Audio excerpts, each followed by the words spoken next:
leases this life.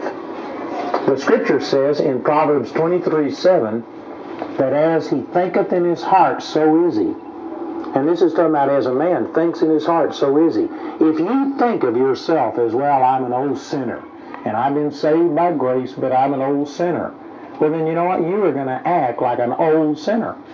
But if you could see that, no, I was an old sinner, but I've been saved by grace, and now on the inside, I'm a new creature. 1/3 of me is wall-to-wall Holy Ghost. 1/3 of me has the power of God in it. If you could begin to think like that, then you would experience in the physical realm that same thing. You would experience this life flowing out through you. So your physical body is pretty evident. That's just talking, you're looking at my physical body. This is the physical, tangible part of us. We're all in touch with that. You know if you're hot or cold, whether you're in pain, whether you're tired, all of these kind of things. You just constantly, your five senses are monitoring this physical